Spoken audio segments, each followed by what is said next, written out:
This is episode 2 of our how-to series, and we're headed to Lake Louise in Alberta, Canada. We'll talk about how to get there, where to eat, where to stay, and where to ski. Banff Sunshine Village and Lake Louise are on the Icon Pass as a part of the SkiBig3, which also includes Mount Norquay. We got the session pass, which was for 3 days, and we spent 2 at Lake Louise and 1 at Sunshine Village. As always, I highly recommend going during the week to avoid the crowds. However, I do want to say this area can get some cold spells and experience extremely cold weather, so just be prepared and check the weather before you go.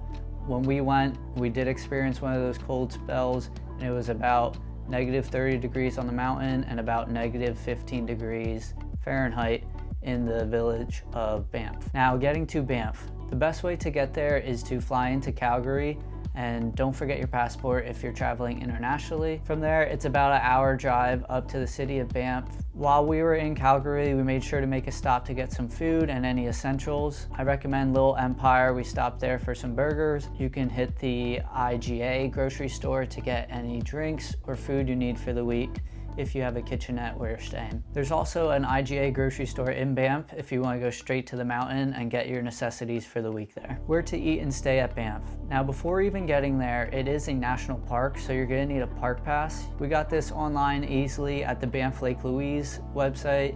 We got the family pass since it was a couple of us. When you get there, you can wait in line they have like a toll booth, so you can get your pass there. I recommend getting it online, so you can just bypass that and go straight into the park, straight to your destination. So we stayed at the Canalta Lodge in Banff, which included a complimentary breakfast. It was also one of the ski shuttle stops to the mountain. Here's a list of all the other stops that the bus stops at to take you up to the mountain. They have a really good system of getting people to and from the mountain. It's basically coach buses that run on a time schedule. You just have to be there on time. I did notice, however, at some of the more downtown lodging options, by the time we got to those lodges, the bus was already full, so they would have to wait for the next shuttle bus.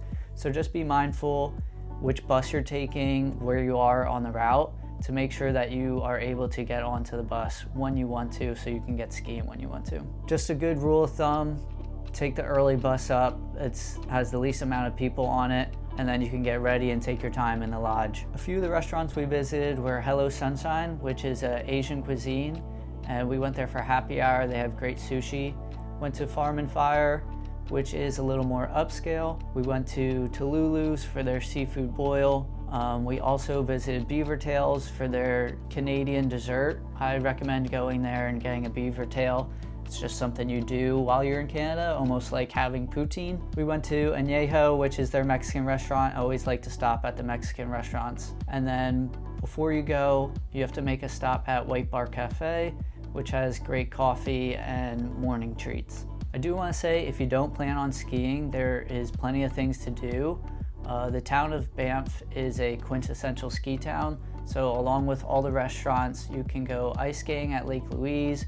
You can take a trip up to the Fairmont Hotel, which is a really nice upscale hotel. Go to their spa and hang out there for a little bit, as well as visit the natural hot springs in the area. Now for the good part, where to ski at Lake Louise. I have the trail map here up on my computer, so I'm going to be referring to that. I'm going to start on the front side. We typically start our day at the Grizzly gondola. The trees that run under that and around that are super sweet. The other option is the Glacier Express, which we typically took to the Pipestone Express. The Pipestone Express gives you a lot of access to great runs, kind of midway up the mountain, not all the way up at the summit, which is where a lot of the advanced runs are. We started with Sunset Gully as there was some fresh snow there. Charlie's Choice supplies you with plenty of expert terrain. However, most of these runs leak out into that flat green run that runs along the edge of the mountain called Egress. So just keep that in mind when you're coming off. Try to keep some speed.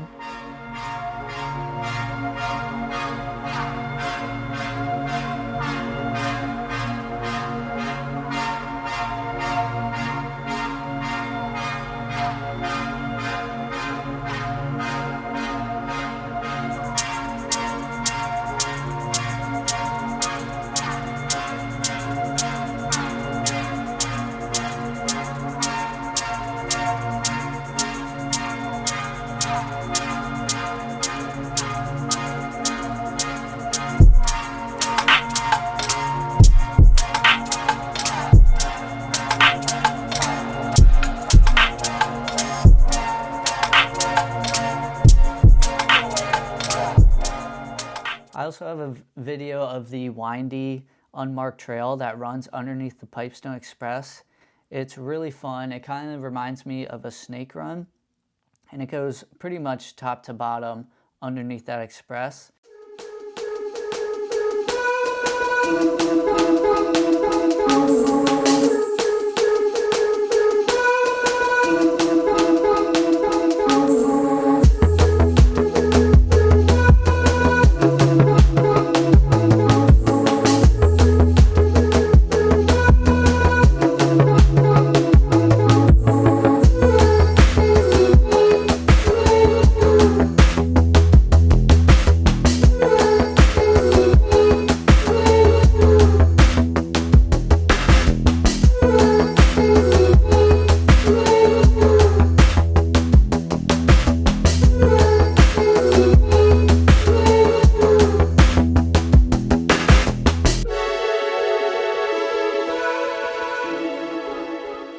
So going to the backside of the mountain, we really like the Ptarmigan glades, and you can access the East Bowl trees and powder rockets from that chair, which will end up putting you on Pika, and that's how you also get to the Paradise chairlift. From the Paradise chairlift, you can access Paradise Bowls and the expert terrain up there. This is very technical terrain. And then moving to the looker's right of the trail map, you also have the expert terrain off of the summit chair. We didn't experience this terrain that much because it was a little tracked out. Like I said earlier, it was really cold while we were there, and it hasn't snowed for a while. If you want to check out some of this terrain, I recommend checking out Lucas Catana. He has some videos up in the Boundary Bowls and the Boomerang area. Like I said though, we were lapping Ptarmigan. It's such a fun run. It lets out into that little lodge there if you need to stop to get warm, food, drinks.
Man, this is it. I love these trees, dude. Dude, these are good trees. This is the trees we were lapping yesterday. Not so swaggy this time.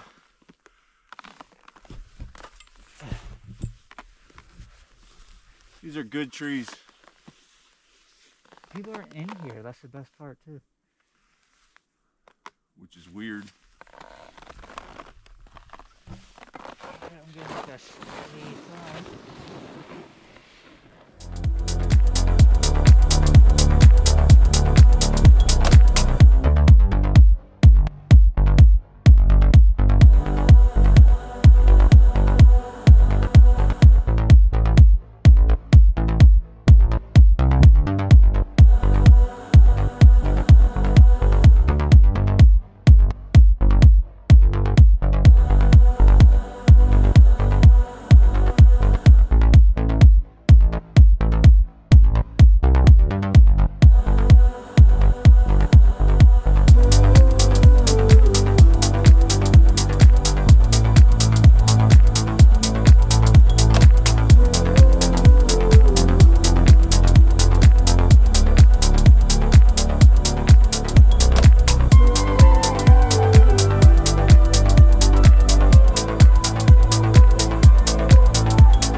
So like I said earlier, we did spend one day at Sunshine Village.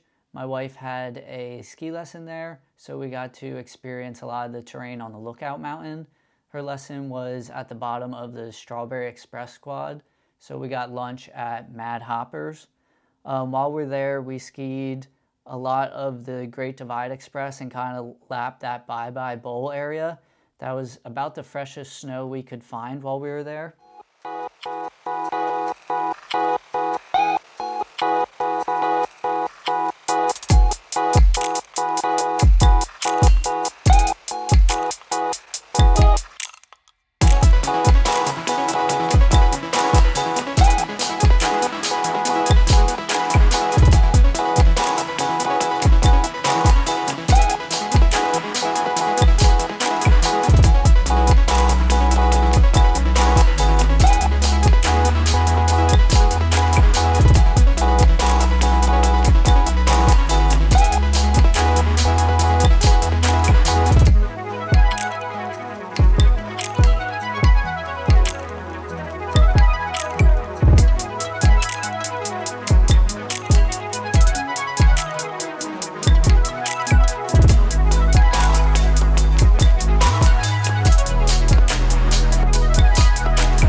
Drop a comment if you want to see the full Sunshine Village guide.